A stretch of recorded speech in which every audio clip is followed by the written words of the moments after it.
Welcome back, everyone. It's Charlie. This is going to be my video for Star Wars The Mandalorian Episode 2. Hopefully you've had a chance to see the first couple of episodes by now. The episode was crazy short, so if you thought something was wrong and the episode was supposed to be longer, no, it was supposed to be just a little over 30 minutes. I'll address that at the end of the video too, but there was a whole bunch of Easter eggs and we finally got some answers about what's going on with the baby. If you're new to the channel, I'm doing videos for all the Mandalorian episodes. Be sure to subscribe to get everything. I'm also doing a Disney Plus giveaway. All you have to do to enter is be a subscriber and leave your favorite moment from the episode on the video.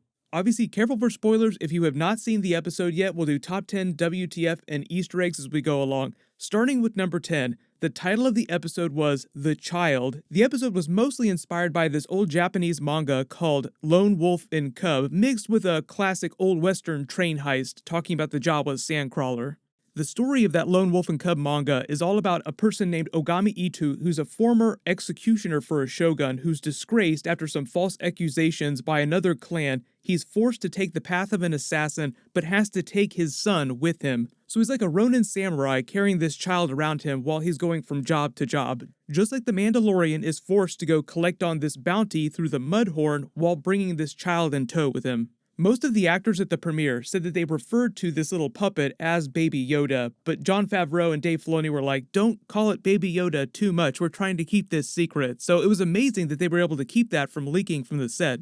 Because for the most part, they did use a practical little puppet and then just touched it up with a little bit of CG. But I loved how expressive they made it using body language, because clearly it can't speak with words yet, but it can still communicate with its body language. And even Master Yoda, during the prequels, during the original trilogy, when he gets excited or when he gets upset about something or he's sad, he expresses with his ears. So anytime something bad happens to the Mandalorian, you see him get kind of worried, his ears will lower down a little bit. When he sits up and shows that he's alive, his ears prick back up. When he gets really excited because he finds something to eat, the little frog on the ground, his ears prick up again because he's really happy. So even though he's still a tiny baby developmentally, even by his own species standards, he demonstrates a deep intuition about his surroundings, and he can sense what people are feeling through the Force. He's powerful enough that using the Force to him is just like breathing to us. But number 9, the Trandoshan attack. He's attacked by 3 Trandoshan bounty hunters at the beginning of the episode on his way back to the ship. Their only goal seems like it's to terminate Baby Yoda. One of them almost gets it before he disintegrates it with his rifle. The weapons that they attack him with, the stun batons that are on polearms, those are called vibro weapons. There are all kinds of different vibro blades of different sizes. They can give off really strong electric blasts, they can vaporize people, or they can just be used to stun people. But number 8, the problem of the Imperials is getting worse. He notices a brand new bounty hunting tracking fob on the 3 Trandoshans. Realizing Werner Herzog's magistrate character is sending more and more bounty hunters after Baby Yoda, and it's only going to continue until he delivers the baby to them. And clearly from the way this one charged Baby Yoda trying to kill it, they're not after it to bring it back alive. So if that wasn't clear when he was actually negotiating his bounty for Beskar and he says, I realize bounty hunting is a complicated profession. If anything were to happen to it, it's also very wink wink acceptable if you bring back proof of termination. I think some people saw that and they're like, no, he wants it back alive. No, he definitely wants it dead. It's the doctor that wants the baby back alive because he seems like he's connected to the cloning facility at Kamino from Attack of the Clones. So if you recognize this symbol, he has it on his sleeve. That was the sleeve on all the clones at the Kamino facility in Attack of the Clones. So that's why everyone's thinking that this baby might be a clone of Master Yoda. So when people call it Baby Yoda, technically it might not be incorrect even though it's not the original Yoda. Either way, every baby of his species is incredibly Force sensitive, so it wouldn't really matter if it wasn't Yoda, it would still be crazy powerful. Which becomes more clear when 7, Baby Yoda tries to heal him using the Force, even though he stops him twice. It is kind of funny to see how easily he's able to escape that little baby carriage pod. Like it's no big deal, he just climbs right out anytime he wants to. Him trying to heal the Mandalorian using the Force is a bit of a callback to Obi-Wan Kenobi healing Luke after he'd been jumped by the Sand People in Star Wars Episode 4. We learn later in the episode the Mandalorian's knowledge of Force lore is actually pretty weak. He's still pretty confused about what's going on with the baby. So it sounds like he didn't meet a whole lot of Jedi during the Clone Wars. But remember from the flashbacks in Episode 1, we know that that kid was there during the Clone Wars, so he's at least heard tales of the Jedi, and then because of Order 66, right after what was happening here, most of them were killed off, so it makes sense that he wouldn't have run into that many Jedi during his lifetime. But number 6, WTF, the Jawas gut the Razor Crest. Huge WTF moment. He vaporizes a few with his rifle before they take off and they begin the train heist portion of the episode. Straight out of an old western, it was actually kind of funny to see them just poof into clouds of ash when he vaporized them too. Baby Yoda even seems like he's enjoying it here, like he looks up at him like he's kind of excited by what's happening. Oh wow, we're gonna go on a bit of a trip here. Later in the episode, when they go to negotiate and he admits to disintegrating a few of them, that's probably why they don't like me. That's a bit of a callback to Empire Strikes Back when Darth Vader told Boba Fett no disintegrations when they captured Han, Leia, and Chewie. Bounty hunters really like to disintegrate people when they can.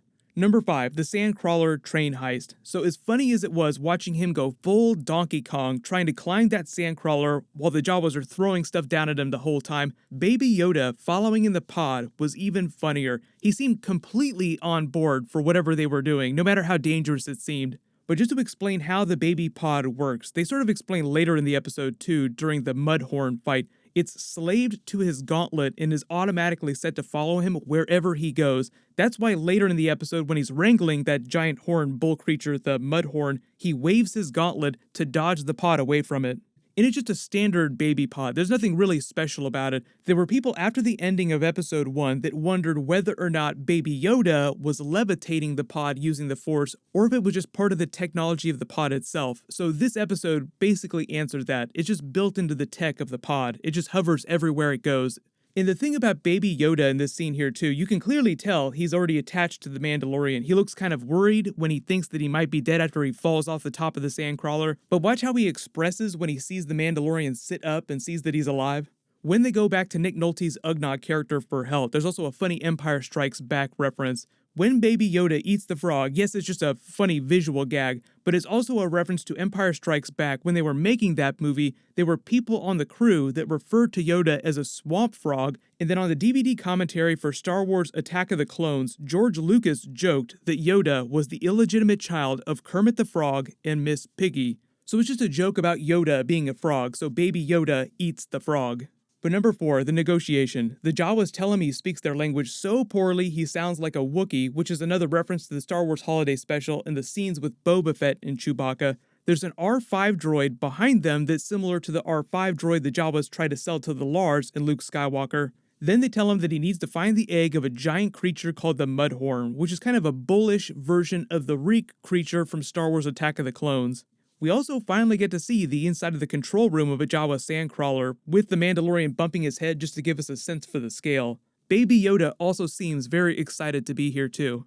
Number 3, the Mandalorian versus the Mudhorn. They go for a little bit of a jump scare when he's in the cave in just pitch black darkness and that eye opens right in front of him. He gets his ass handed to him, he almost winds up dying. It's a little bit like an old western with a cowboy trying to wrangle a giant bull. But the real WTF here is number 2, Baby Yoda using the Force to own the Mudhorn, just levitating it up, and it's a bit of a reference to Yoda raising Luke Skywalker's X-Wing out of the swamp. A very size matters not type of lesson for the Mandalorian, even though he still doesn't totally understand what's going on with Baby Yoda in the Force. You also see during this too that Baby Yoda seems like it's really worried about the Mandalorian and senses that he's in trouble using the Force. Remember, even though he's still really tiny, he can still sense what other people are feeling using the Force. The reason why he passes out right after doing it is because he's still technically a very tiny baby, even for his species. He's not old enough to even formally begin Jedi training, but that's how powerful he is that he can do this at that very young age. They get the egg, the Jawas just start chomping down. Apparently it's just a delicacy for them, and that's all they care about. We just want some sweets. Give us that sweet, sweet, giant, hairy egg. But number 1, returning Baby Yoda to the Imperials to collect on the bounty. So they have this montage of them putting the Razor Crest back together. It's a very patchwork ship, which is just meant to show you how much he cares about the ship. Like, his relationship with his ship is like Han Solo's relationship with the Millennium Falcon. It might seem like a hunk of junk to Luke Skywalker at first glance, but to Han Solo, it's the most important woman in his life for a good long while till Leia comes along. The funniest thing about this scene too, when they're dragging the parts back, if you look at the side of the sled, the Jawas even stole his space toilet from the ship, which is just totally gross. It's a bummer that Nick Nolte's Ugnaught character isn't going to be with him in the next couple of episodes. Maybe he'll come back again later this season, maybe he'll come back during season 2. From all the trailer footage they were hyping up, it seemed like he would be a bigger character during the series. Because he's got a full set of Beskar armor in the trailers and Werner Herzog is talking about filming scenes with Baby Yoda at the premiere last week, I'm assuming that he collects on the bounty, but it's clearly not the end of his relationship with Baby Yoda and his importance in the story. It's just the beginning. Also addressing the short length of episodes, I actually thought that something was wrong because when we got to this part of the episode, I checked to see how much time was left and there was only a couple minutes left in the episode. So I'm assuming the reason why episodes have been so short is because 1, they're super expensive to make. They spent about $150 million making all 8 of the episodes. But the other reason was also probably because they weren't sure what season 1 was going to be and they made it in a vacuum without any test screenings or anything like that. So they might be correcting that for season 2 just because the response has been so strong so far. But I don't know how long the future episodes are going to be. We'll probably find out about that in the next couple of weeks. But here's a schedule update for all the rest of the episodes. It'll be a Friday show. The episodes are released a little after midnight, but my videos typically won't post till midday, so plenty of time to watch. Let me know if there's any big Easter eggs that you saw in the episode that I didn't mention in the video. I've got some new Rick and Morty season 4 and some new Marvel that I'll be posting really soon. Congratulations, Nick Papel. You're the giveaway winner from my last big Mandalorian video. Please email me on the About page of my channel so I can get your contact details. Everyone, click here for the Mandalorian Episode 1 video, and click here for my Rick and Morty Season 4 Episode 2 video. Thank you so much for watching. I have spoken.